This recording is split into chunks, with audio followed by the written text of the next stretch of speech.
বার্তার ভিডিও নিয়ে। আগামী 27শে মার্চ 12ই চৈত্র শুক্রবার প্রভু শ্রী রামচন্দ্রের আবির্ভাব তিথি। রামচন্দ্রের আবির্ভাব তিথি প্রত্যেকটি সনাতনীদের পালন করা উচিত। কীভাবে পালন করব আমরা? প্রভু রামচন্দ্রের আবির্ভাব তিথি উপলক্ষে আমাদের অবশ্যই সারাদিন সারা রাতের ব্রত করা উচিত, সমস্ত দানা শস্য ত্যাগ করে। যারা পারবে তাদের অবশ্যই নির্জলা করা উচিত সারাদিন সারা রাত।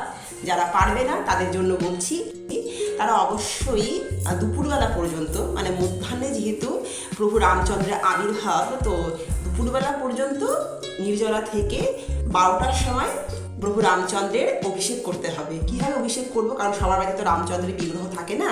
যাদের বাড়িতে যে বিগ্রহ আছে, আমরা সেই বিগ্রহকেই প্রভু রামচন্দ্র জ্ঞান করে বা স্মরণ করে আমরা অভিষেক করব। যেমন অনেকের বাড়িতে নারায়ণ শিলা আছে, অনেকের বাড়িতে গোপাল ঠাকুরের বিগ্রহ আছে, অনেকের বাড়িতে রাধা গোবিন্দ আছে, অনেকের বাড়িতে মহাপ্রভু নিত্যানন্দ প্রভুর বিগ্রহ আছে। তো ভগবান তো সব একই, মানে কৃষ্ণই তো সব, তাই না? শুধুমাত্র লীলার জন্য আমাদের এই অধম মানুষদের, এই ক্ষুদ্র মস্তিষ্ক, ক্ষুদ্র বুদ্ধিযুক্ত মানুষদের কৃপা করার জন্য বিভিন্ন বিগ্রহ, বিভিন্ন রূপে উনি আবির্ভূত হয়ে লীলা করেছেন। তো যাই হোক, যেই বাড়িতে যেরকম ব্যবস্থা আছে তোমরা সেভাবে অভিষেক করো। মধ্যাহ্নে মানে দুপুরবেলা 12টার সময় পঞ্চামৃত দিয়ে অভিষেক করে সেই পঞ্চামৃত পান করে তারপর ফলাহার, দুধের যে কোনো জিনিস আহার করে তোমরা ব্রত করতে পারো। কোনো দানা শস্য কিন্তু গ্রহণ করা যাবে না। একাদশীতে যেই সমস্ত জিনিস নিয়ে আমরা উপোস করি সেই সব জিনিস নিয়ে উপোস করা যাবে। আর অবশ্যই যে কোনো বৈষ্ণব ব্রততে পরের দিন পালনের টাইমটা কিন্তু নির্দিষ্ট করাই থাকে, একাদশীর মতনই। তো রামনবমীর পালনের টাইমটা তোমাদেরকে বলে দেই, সেটা হচ্ছে শুক্রবার দিন যেহেতু আমাদের উপোস, তো শনিবার দিন পালন সকালবেলা 9:30-এর মধ্যে, সূর্য উদয় থেকে 9:30-এর মধ্যে যে কোনো সময় তোমরা বাড়িতে ভগবানকে সেবা দিয়ে যে কোনো দানা শস্য জাতীয় কোনো জিনিস ভোগ দিয়ে, যেমন চিড়ে, ছোলার ছাতু, এই খই, তিলের নাড়ু, এই সব কিছু ভোগ দিয়ে তোমরা সেটা প্রসাদে পালন করতে পারো। আর অবশ্যই আগের দিন সংযম করতে হবে, নিরামিষ আহার করতে হবে, পারলে পরে আতপ অন্ন। আর পালনের দিনটাও সারাদিন সারা রাত্রি নিরামিষ আহার করলে পরে ভীষণই ভালো হয়। বাড়িতে যদি সেরকম ব্যবস্থা না থাকে, নিজের জন্য অন্ততপক্ষে একটু নিয়মটা মেনটেন করা উচিত। আর কি বলবো, অনেক দিনের ইচ্ছা আছে অযোধ্যায় গিয়ে প্রভু রামচন্দ্রের দর্শন করব। জানি না কবে সেই আশা পূর্ণ হবে। কারা কারা অযোধ্যায় গেছো, কাদের কাদের সেই সৌভাগ্য হয়েছে, যদি পারো একটু কমেন্ট করে দিও।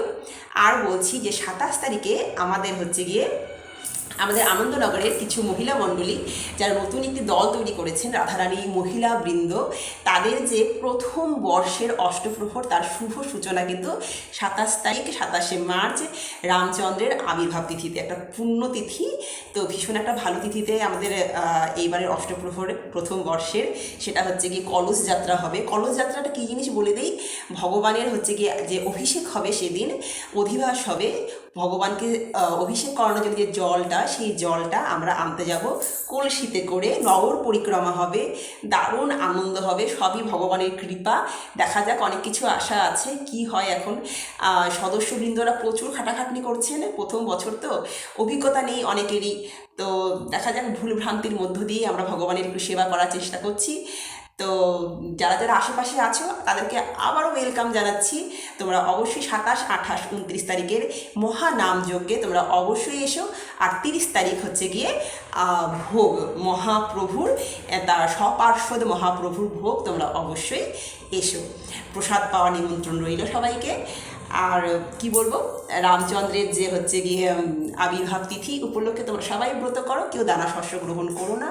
কারণ হচ্ছে গিয়ে প্রভু রামচন্দ্র হলেন মর্যাদা পুরুষোত্তম, তাই না? তার জন্য এতটুকু তো করতেই পারি আমরা। একটা দিন দানা শস্য ত্যাগ তো আমরা সবসময়ই করি, মাঝে মধ্যেই অনেক ধরনের ব্রত থাকে। তো আরেকটা ব্রত রামচন্দ্রের জন্য। জয় জয় সিয়া রাম।